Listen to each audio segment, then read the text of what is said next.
तो आज की क्लास में हम मोनोपोली कर रहे हैं। क्या कर रहे हैं? मोनोपोली। मार्केट्स क्या होता है? जहाँ पे जो खरीदार हैं और जो बेचते हैं, वो एक टच में होते हैं, कॉन्टैक्ट में होते हैं। और इसमें हम मोनोपोली मार्केट स्ट्रक्चर का पहला एक एक्सट्रीम फॉर्म होता है मोनोपोली, और जिसमें सिर्फ एक सेलर है, बहुत सारे बायर्स हैं। और दूसरी छोर पे होता है परफेक्ट कंपटीशन। बहुत सारे सेलर्स हैं, बहुत सारे बायर्स हैं। तो इनके क्या कैरेक्टरिस्टिक्स हैं हम देखते हैं।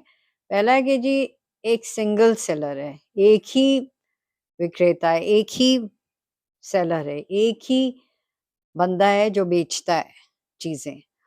इसलिए उसका पूरा कंट्रोल है। किस पे कंट्रोल है?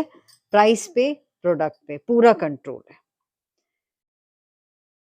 क्योंकि एक ही प्रोडक्ट वो बेच रहा है इसलिए। अब सेकंड होता है वो कोई, क्योंकि उसका एक प्रोडक्ट है इसलिए कोई कंपटीशन नहीं फेस कर रहा, वो कोई किसी तरह से वो दूसरा सामान है ही नहीं उस तरह का जिससे उसको compete कर रहा हो जिसके साथ। तो एक और कैरेक्टरिस्टिक ये है, क्योंकि उसके पास एक प्रोडक्ट है, क्योंकि वही एक जो बंदा है वो एक प्रोडक्ट बना रहा है, वही सेलर है जो एक प्रोडक्ट बना रहा है, इसलिए और कोई कंपटीशन नहीं है, इसलिए खूब सार बहुत प्रॉफिट कमा सकता है, बहुत मुनाफा हो सकता है उसको, बहुत ज़्यादा एब्नॉर्मल, कुछ ज़्यादा ही प्रॉफिट ले सकता है।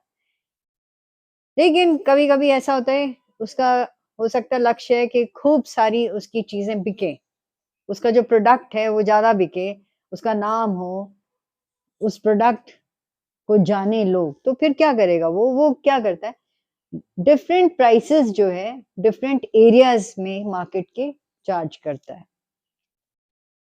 तो डिफरेंट एरियाज ये भी आप जैसे दिल्ली में ही देख लो, कुछ एरियाज जो है वहाँ पे ज़्यादा लोग जहाँ वहाँ पे ज़्यादा थोड़े मिडिल क्लास लोग हैं या अमीर लोग हैं, कुछ एरियाज में थोड़े कम हैं, गरीब हैं या उनकी उतनी इनकम नहीं है। तो उस हिसाब से वो डिफरेंट प्राइसेस चार्ज कर सकता है डिफरेंट एरियाज पे। ये भी यही कर सकता है, एक ही बंदा कर सकता है। ठीक है? फॉर एग्ज़ाम्पल अगर आप लोगे जी एक नोटबुक है, वो कुछ एरियाज़ में उसी नोटबुक का दाम 400 है, कहीं और आप लोगे वहाँ पे जाके सपोज़ वो 200 में मिल जाएगी, कहीं और किसी और मार्केट में चले जाओ, तो वो हो सकता है 100 में भी बिके। सो ऑफ कोर्स ही कैन वो डिफरेंट प्राइसेस कर सकता है और डिफरेंटली बना सकता है, वो उसकी इच्छा है, जैसे भी करे वो। और फिर क्योंकि वो ज़्यादा खर्च नहीं कर रहा है एडवर्टाइज़मेंट पे वो खर्चा ही नहीं हो रहा है उसका, तो इसलिए उसका जो कॉस्ट ऑफ प्रोडक्शन है ना, वो ज़्यादा नहीं होता।